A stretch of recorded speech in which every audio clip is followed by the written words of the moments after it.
Europe 1. Pascal Praud et vous, de 11h à 13h sur Europe 1.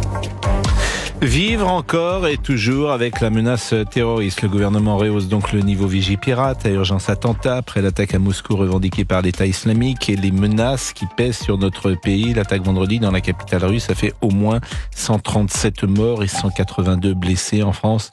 Des établissements scolaires ont été piratés, menacés d'attaques ce week-end. Je voudrais qu'on écoute tout d'abord Claude Moniquet. Il est spécialiste terrorisme, vous le savez, et renseignement. Il était interrogé pour Europe 1 par Laurent Tessier. L'état de la menace terroriste en France est très élevé. Il était très élevé déjà depuis plusieurs mois, en particulier bien sûr depuis le 7 octobre. Il y a eu plusieurs démantèlements de réseaux, entre autres par exemple un réseau de très jeunes adolescents franco-belges qui préparaient apparemment des attaques des deux côtés de la frontière. Il y a eu d'autres alertes en Europe. Tout cela avait concouru à avoir un niveau de menace élevé et qui évidemment s'est encore considérablement accru depuis vendredi soir avec l'attaque de Moscou, puisque cette attaque prouve que l'État islamique a récupérer des capacités de projection et qui lui ont permis en l'occurrence de commettre son attentat le plus grave jamais perpétré en Europe, dans une capitale qui est quand même extrêmement surveillée. Je vous parlais des menaces qui existent auprès des enseignants, des lycées, collèges. Jean-Rémy Girard, il est président du syndicat enseignant, le SNALC. Il était interrogé pour Europe 1, toujours par Laurent Tessier. Il y a une certaine inquiétude, forcément, parce que l'école a quand même été attaquée à plusieurs reprises ces dernières années et qu'on voit que ça a une tendance à se multiplier et à se banaliser. Les forces de police ne sont pas extensibles. Il y a quand même des dizaines de milliers d'écoles primaires, par exemple, sur le pays. On ne peut pas mettre un policier en permanence devant chaque école primaire. Il y a certains endroits où, effectivement, il y a un peu plus de patrouilles, un peu plus de présence. Ça demeure quand même assez cosmétique. Et puis nous, ce qu'on dit aussi, c'est qu'on manque de présence à l'intérieur des établissements. C'est qu'on n'a pas eu d'amélioration au niveau d'encadrement sur les vies scolaires, sur les personnels adultes au sein des établissements qui sont toujours un petit peu en sous-effectif. Gérald Darmanin vient de prendre la parole, me dit à l'instant Laurent Tessier, le ministre de l'Intérieur. Écoutons-le. La menace islamiste, elle peut toucher tout le monde à tout moment, et c'est pas seulement le cas de la France. C'est ce que j'essaye de répéter. La France, parce qu'elle porte des valeurs universelles, parce qu'elle est pour la laïcité, parce que elle porte des valeurs de courage et de libération, et aussi est particulièrement menacée, notamment, bien sûr, pendant ces événements extraordinaires que vont être les Jeux Olympiques. Nous avons un système de renseignement fort heureusement extrêmement efficace. Nous empêchons des attentats à se dérouler quasiment tous les mois. Et puis Malika Sorel est désormais numéro 2 de la liste du Rassemblement national pour les élections européennes. Elle était l'invitée de Sonia Mabrouk ce matin à 8h10 sur Europe 1 et sur CNews. Écoutons-la. La France tombe. C'est une réalité. La France tombe. Nous sommes confrontés à un chaos tous azimuts. Le chaos migratoire, le chaos sécuritaire, le chaos économique avec des fermetures d'entreprises chaque jour. Donc il faisait sans doute un parallèle entre ce chaos et pourquoi pas ces attentats possibles sur le sol de France. Nous sommes avec Marie. Bonjour Marie. Bonjour Monsieur Praud. Vous Bonjour. nous appelez d'où Marie ? De Lyon. Et vous êtes inquiète ? Je suis très inquiète pour moi-même, bien évidemment, et surtout pour mes enfants et petits-enfants, pour les futures générations. Ils ont quel âge vos enfants ? Je trouve ce climat très anxiogène. À la limite de la paranoïa, parce qu'on se dit mais où que j'aille, je risque potentiellement un risque. Alors effectivement, j'entends Monsieur Darmanin là à l'instant que vous avez fait écouter. Oui, effectivement, il n'y a pas qu'en France, mais en l'occurrence, nous habitons la France, donc c'est déjà chez nous que nous nous inquiétons. Alors ensuite, voilà, c'est dramatique. C'est dramatique. Nous vivons une situation dramatique. Alors on peut être d'autant parce que j'ai un autre âge que le vôtre, mais c'est très anxiogène, monsieur. Oui, très. On peut être d'autant plus inquiet que dans un pays extrêmement sécurisé, comme le sont parfois les dictatures, et c'est le cas sans doute de Moscou et de Vladimir Poutine, que même dans un pays comme celui-là, où les libertés individuelles sont moindres qu'en France, eh bien, il y a eu un attentat extrêmement important. Oui, parce que l'ennemi n'est pas reconnaissable. Vous comprenez, l'ennemi n'est pas reconnaissable. L'ennemi n'est pas reconnaissable. Donc, oui, vous avez raison. Vous avez raison. Oui, mais alors, ça se traduit comment monsieur. dans votre vie quotidienne? Est-ce que vous... Dans ma vie quotidienne, bon, pour moi-même, à vrai dire, je ne crains pas trop pour moi-même.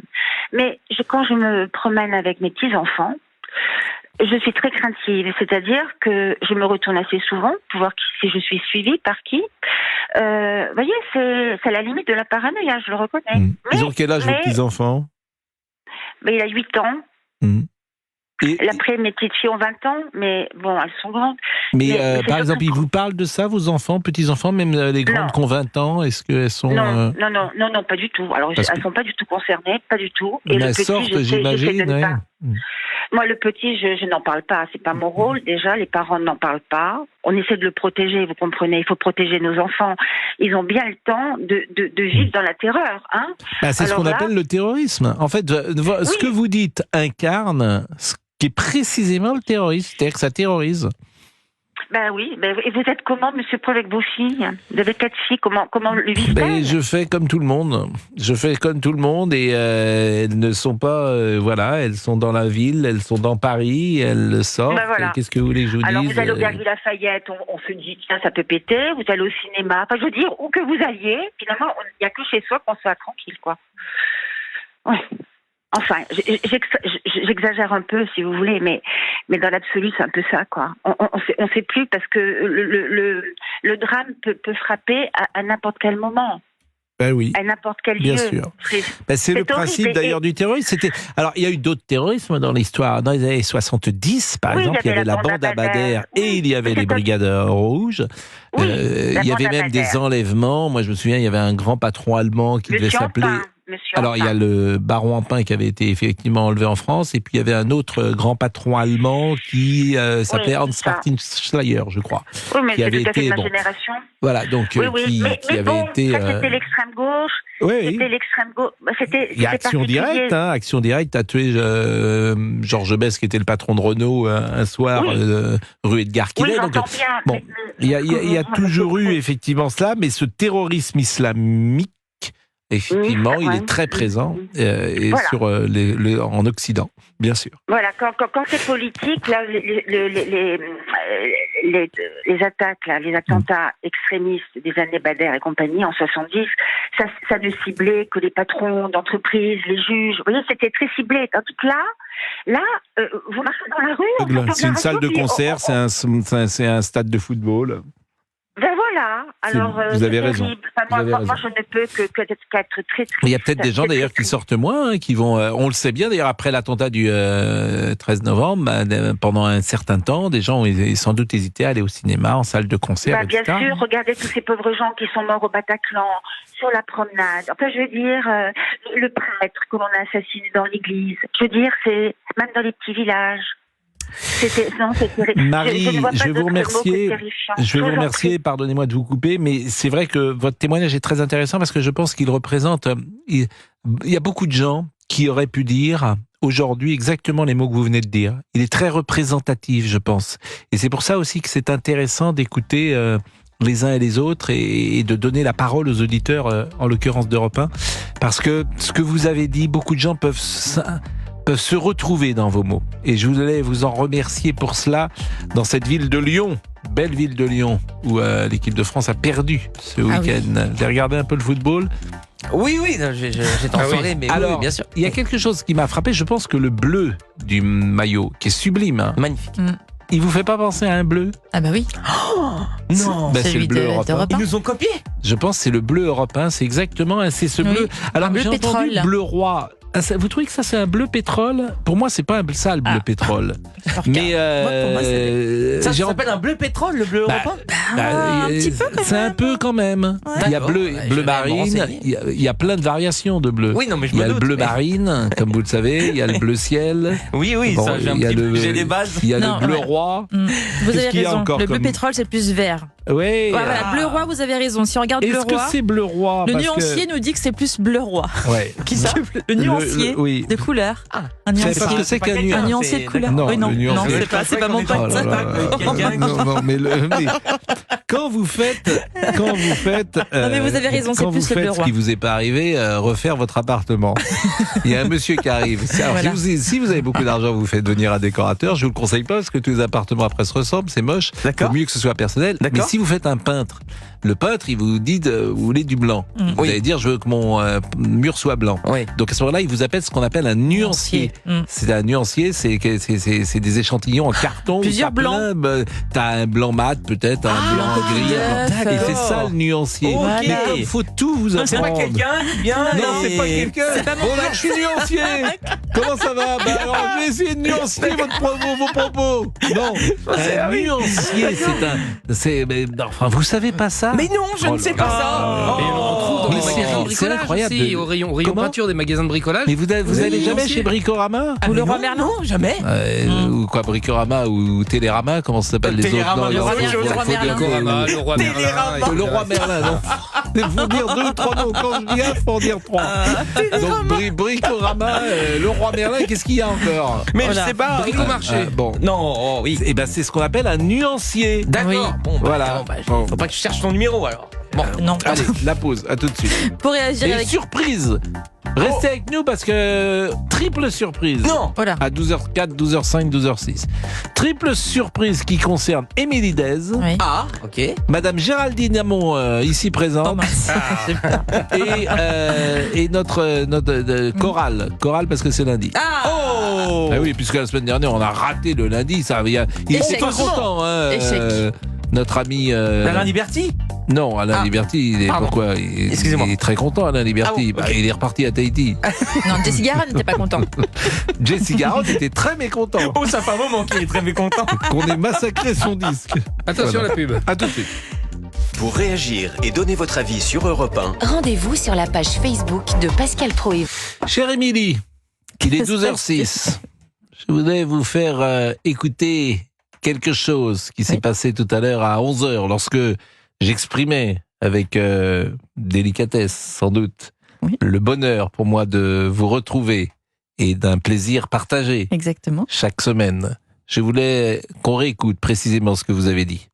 Émilie Dez est avec nous pour le rappel des titres. Bonjour Émilie, c'est une nouvelle semaine qui commence. C'est toujours un Exactement. plaisir d'être avec vous. Pas de plaisir partagé. Pas de plaisir partagé. Non, c'était. Voilà. Ça s'appelle. Est-ce qu'on peut réécouter? Voilà. Émilie Dez est avec nous pour le rappel des titres. Bonjour Émilie, c'est une nouvelle semaine qui commence. C'est toujours un Exactement. plaisir d'être avec vous. Pas de plaisir partagé. Pascal, c'est un plaisir partagé. J'ai Ah, vous compris. entendez ça? ouais. Moi, j'entends pas ça. Hein, mais... Moi, j'entends pas ça. Alors vraiment, ça m'a un peu déçu. Mais Non, bon. Mais c'est je la suis vie. toujours c'est la très vie. heureuse de travailler avec Bon, vous, Pascal. il était 12h06. Et alors, on a des réclamations de Madame Middleton parce que, chère Géraldine, il semblerait que vous ayez pris quelques libertés avec Madame Middleton. Comment l'avez-vous appelée? Merci de nous rejoindre. Vous écoutez Europe 1, Pascal Pro de retour dans moins de 10 minutes. Nous parlons de la Kate Middleton. La pauvre Kate, la princesse. On va parler de la Kate Middleton. Donc Buckingham vient de nous appeler. Je voudrais qu'on réécoute précisément. Merci de nous rejoindre. Vous écoutez Europe 1, Pascal Pro de retour dans moins de 10 minutes. Nous parlons de la Kate Middleton. Oh non, Kate, I'm sorry. Non, mais écoute, alors en plus, vous êtes professeur d'anglais. En plus. Hein, vous Princess parlez merveilleusement Kate la On langue fait de la bonne radio, de c'est bien, Shakespeare. Oui. Et donc Buckingham est en alerte. Bon, juste un truc parce que qu'est-ce qui se passe, monsieur Fabrice. Monsieur Fabrice? Oui, que me dites-vous? je voulais envoyer notre générique d'émission. Alors déjà. voyons le générique d'émission. Pas de, envoyé.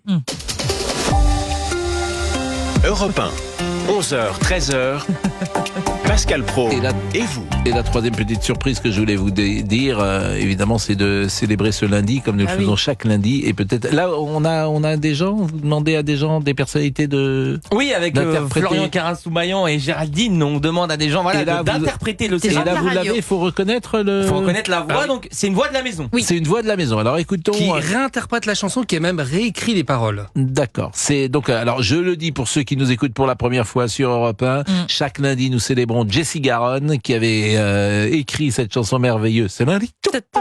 À peu près ça, voilà.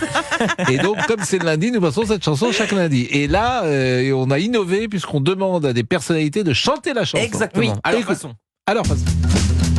C'est lundi, dans mon lit, les 11 heures, mal au cœur, mal dormi, envie de pipi, déjeuner, c'est bien des café, la radio, Pavlenko, Pascal Pro, ouais ça c'est vraiment trop. C'est drôlement bien. C'est énorme, c'est super. Mais comment il fait avec la musique? Grosse production. Mais il sait jouer de la guitare. Oui, c'est un vrai musicien. Mais c'est Joe alors. Non, c'est pas Joe. C'est lundi. Il officie tous les soirs pour la libre antenne. Olivier Delacroix nous a interprété ces lundis de cette super belle façon. Mais je reconnaissais pas sa voix. Oui, c'est Olivier Delacroix. Génie, ce Olivier Delacroix. Vous avez vu ce qu'il dit? Pascal Pro. Ah non, c'est bien. Et donc, plusieurs personnalités de la radio se sont prêtées au jeu. Et on termine. Ah bah tiens, on va faire un petit jeu, tous les deux. On va faire un petit jeu tous les deux parce qu'on parlait du... comment dire? On parlait de la couleur du maillot de l'équipe de France. Oui. Qui est un bleu. Bleu, oui. Il est sublime. Il est beau ce maillot avec des parements bleu, blanc, rouge. Des petites liserés. Pas des parements, les liserés bleu, blanc, rouge. Donc on va jouer à un jeu parce qu'il y a plein de bleus. Donc vous allez dire la couleur de bleu. C'est pas sympa. Moi je vais dire une autre couleur de bleu. Bah, vous dites bleu foncé et celui qui s'arrête a perdu. D'accord. Bon allez. Alors donc voilà. Donc vous dites allez vous partez avec bleu quoi? Allez, bleu. je pars avec bleu azur. Bleu azur. Bon bah moi je dis bleu pétrole. Pourquoi vous regardez devant vous là? Non, ça c'est... ça c'est pas bien. Il est devant vous. Il a fait sa fiche avant.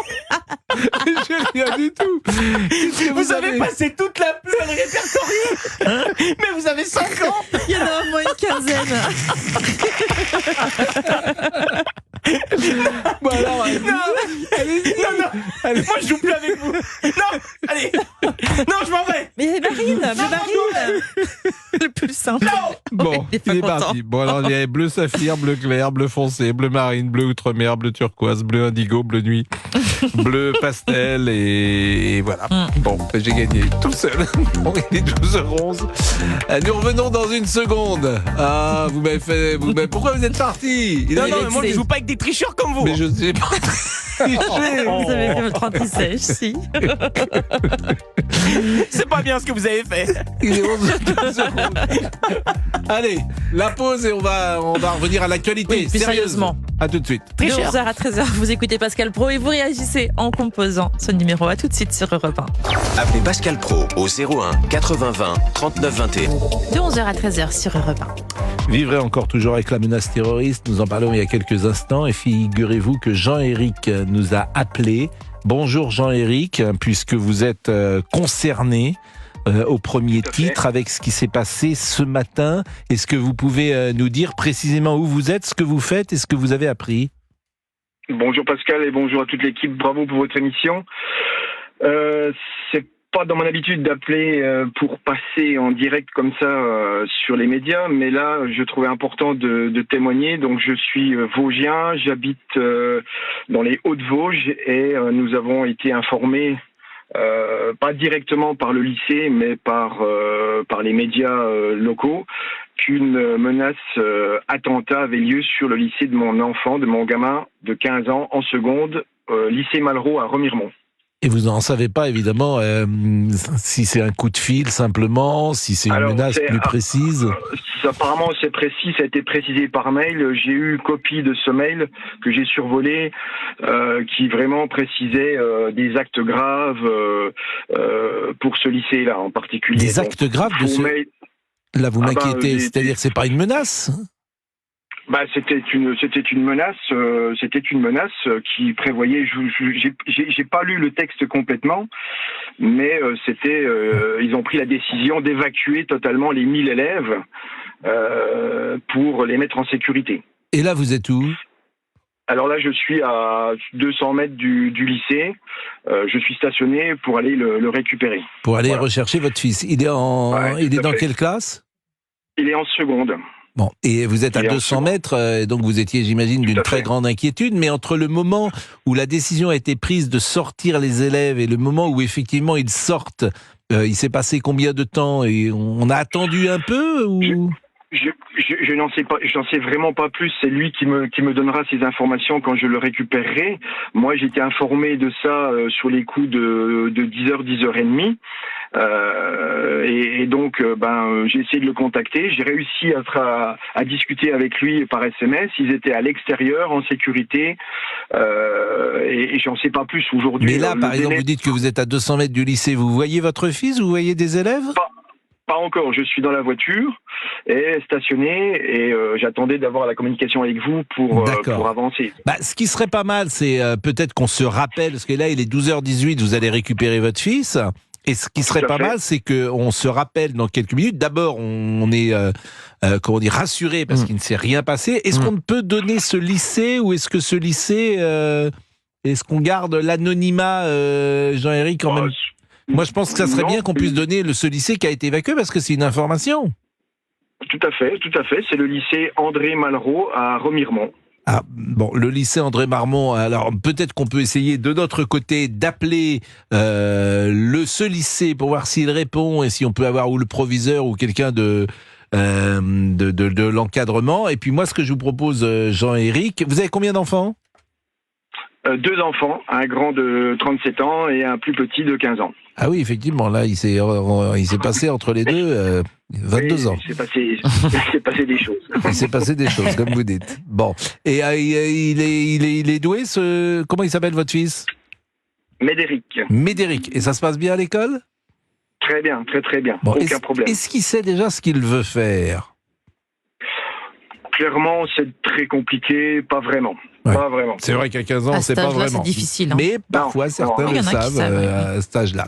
Bon, ce que je vous propose, Jean-Éric, vraiment, c'est qu'on se rappelle, parce que parfois je le dis et puis les gens ne nous rappellent pas toujours. Moi, je souhaiterais vraiment qu'on puisse poursuivre, bien évidemment, parce que c'est important, l'information que vous nous avez donnée. Heureusement, il n'y a pas de conséquences graves. Simplement une inquiétude, forcément, pour le père que vous êtes, pour l'enfant, bien sûr, parce que demain, quand il va retourner en cours, j'imagine qu'il y a une petite inquiétude. Surtout que nous, on est quand même dans une zone, les Vosges, c'est une zone rurale, on n'est pas en grande ville, on n'est pas à Lyon, on n'est pas à Paris, et on se sent pas vraiment concerné, ou on ne s'est jamais senti vraiment concerné par ces menaces directes. Et là, on est confronté, nous, dans la ruralité. Remiremont, c'est une ville de 10 000 habitants. Moi, j'habite dans une ville qui fait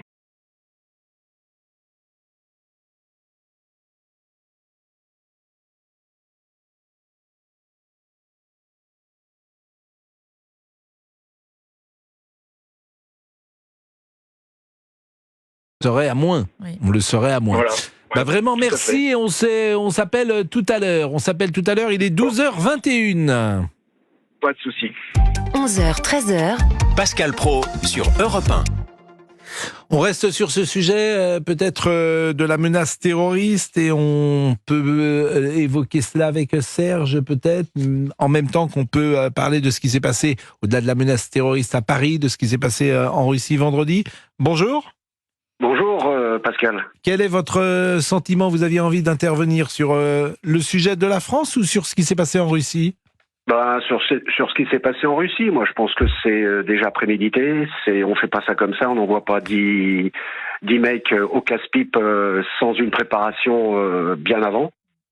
D'ailleurs, les Américains avaient envoyé un message en expliquant qu'il fallait pas qu'ils se baladent le soir ou dans les rassemblements en Russie une semaine auparavant.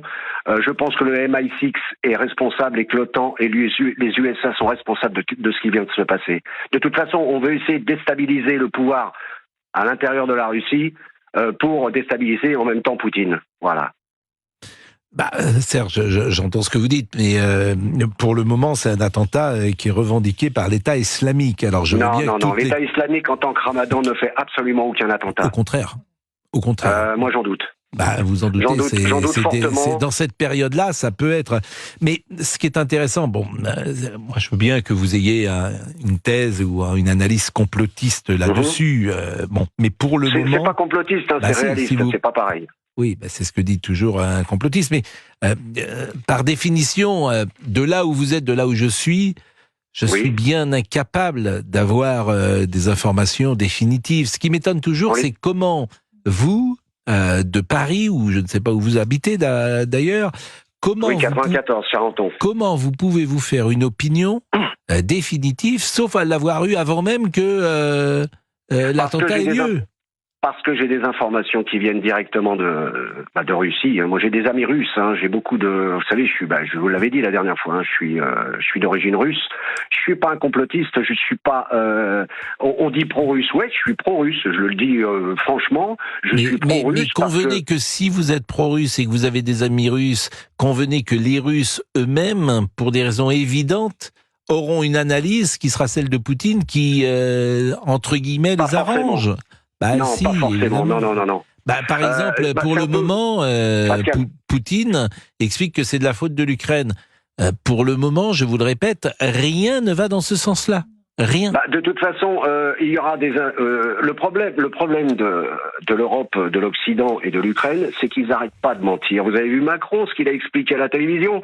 Il était interviewé par une Ukrainienne qui a dit que, d'ailleurs Macron a dit oui, les accords de Minsk n'ont pas été respectés par Poutine. C'est faux. C'est l'Ukraine qui a bombardé le Donbass et c'est une Ukrainienne qui lui en a parlé à Macron. Il ne faut pas inverser les rôles. Je sais que vous êtes obligé de défendre l'Ukraine. Ah non, mais je suis obligé de rien du tout. Alors, franchement, alors vous voyez, alors ça, c'est une. Alors là, je vous prends flagrant délit de complotisme. Oui. Voilà, je suis obligé, mais par qui? Par le gouvernement, l'État. Le gouvernement m'appelle. Le gouvernement m'appelle et dit allô, Monsieur Pro, est-ce que vous pouvez défendre l'Ukraine, s'il vous plaît? Non, mais vous avez été. Vous êtes passé au tribunal de l'Arcom, non? Il me semble. Pour avoir fait quelques propos qui n'étaient pas dans, ça n'allait pas dans le sens du poil de ce que vous dites n'est pas exact. Ce que vous dites n'est pas exact. Je ne suis pas passé au tribunal de l'Arcom pour des propos que j'aurais tenus. J'ai été interrogé comme mes confrères et mes consoeurs et les dirigeants de CNews pour être interrogé globalement sur CNews. Ils nous ont posé des questions de savoir comment on travaillait, etc. Mais je vous assure, j'adore être avec des gens qui ne pensent pas comme moi et même qui sont sur votre ligne. Parce que je sais que ce que vous dites là, beaucoup de gens le pensent. Beaucoup de gens pensent que je suis obligé de dire quelque chose. Beaucoup de gens pensent que je reçois mes ordres de je ne sais qui. Beaucoup de gens pensent ça. Eh bien, ils se trompent. Je ne peux pas vous dire autre chose, ils se trompent. D'ailleurs, si vous écoutez ce que nous disons à l'heure des pros, qui est une émission un peu plus politique, en tout cas plus polémique que celle que nous faisons entre 11h et 13h, vous devriez entendre que nous sommes souvent en opposition avec la politique d'Emmanuel Macron, si vous me permettez, souvent. Oui, mais je vous permets. Donc ça met par terre le raisonnement que le gouvernement m'obligerait à défendre l'Ukraine. Je défends rien du tout.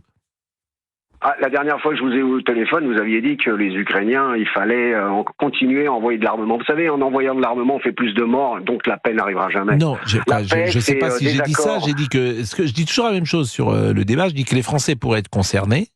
Voilà, c'est-à-dire qu'on pourrait les mettre dans la boucle et leur demander ce qu'ils pensent. Voilà, de ce sujet-là. Jamais, vous savez, voilà. Et la deuxième chose que je dis toujours sur ce sujet, c'est que l'agresseur, c'est la Russie. Voilà. C'est tout. Oui. Enfin, non, moi, je pense pas. Je pense l'inverse. Non, chacun son point de vue. On a le droit. On est dans un pays libre. L'agresseur, c'est difficile de penser que c'est l'Ukraine qui a agressé la Russie, si vous me permettez. Après, vous pouvez expliquer qu'il y a des raisons multiples, comme tout à chacun. Pascal, ils ont agressé le Donbass en 2014, on n'en parlait pas. Poutine a prévenu une fois, 2 fois, 3 fois. Vous savez, les Russes sont comme ça. Au départ, ils sont très gentils. On est un peuple, vous savez, les Russes sont un peuple absolument admirable. Vous allez en Russie, je pense que vous avez dû y aller probablement 1 fois ou 2. J'y suis allé 10 fois, mais ça veut rien dire parce que j'arrivais le lundi, puis je repartais le jeudi après un match de football. Je vous assure, je suis pas resté longtemps à chaque fois. Je connais pas la Russie. Moi, je connais bien, c'est des gens qui ils sont très sympathiques, mais il faut pas leur... vous savez, Oui, quand ça, j'ai bien compris, on va dans une caverne où il y a un ours, si on le réveille un peu trop fort, il vous met une tarte dans la gueule. Hein. Excusez-moi l'expression. En même temps, Il va rarement dans des cavernes. Je vais rarement dans des cavernes où il y a des ours. Mais je ne doute pas. Je vais dans des tavernes parfois où je rencontre des... mais bon. Poutine, c'est l'ours. Oui, j'ai bien compris l'affaire, j'ai bien compris la métaphore. Bon, il est 12h27. On arrive à sourire sur un sujet qui, a priori, ne l'est pas beaucoup. Mais c'est vrai que vous êtes déjà allé dans une caverne. Merci en tout cas, Serge. Merci beaucoup de votre témoignage. C'est toujours intéressant d'échanger avec des gens qui ne sont pas d'accord avec soi. Est-ce que vous êtes allé déjà dans une caverne? Non, ça ne m'est jamais arrivé. Vous avez vu un ours? Non, pas encore. Non. Et vous? Un ours en vrai? Oui, en vrai. J'en ai vu un au zoo. Oui. Ah oui. Vous allez au zoo, vous, un petit peu? Quand t'as des enfants, tu vas au zoo, les zoos de Vincennes, tu fais après. En fait, quand t'as des enfants, tu fais plein de choses que tu ne feras plus jamais de ta vie. Que tu ne ferais, par exemple, une balade au bateau mouche, tu vas à Versailles avec des enfants, tu irais malheureusement pas tout seul. Parce que quand t'as des enfants, notamment à Paris. Oui. Parce que c'est pas terrible d'avoir des enfants à Paris. C'est mieux de les avoir en région parce qu'ils font du sport, tu es sur la plage, n'importe où, etc. Mais à Paris, tu dis, qu'est-ce que je vais faire de mes enfants dimanche après-midi? Ah, c'est la seule question que vous vous posiez? Non, mais le dimanche, oui. Autrement, je me posais le lundi, je me posais d'autres questions. Vous arrivez à trouver quand même? Oui, il y a plein de choses à faire. Alors, quand même. oui, le lundi. Alors, j'ai envie de dire, une fois sur deux, tu fais un truc habituel, tu vas dans le parc, bidule, etc. Je trouve que c'est... Vous en parlez avec passion. Mais non, parce que c'est tellement triste le dimanche à Paris avec les enfants. Paris, c'est pas une ville pour les enfants. Oui. Paris, c'est une ville pour les adultes. C'est formidable. Donc vous auriez prêt à me sortir au parc le week-end, par exemple? Bon, il est 12h29, je vais vous dire ce que je pense de Paris après.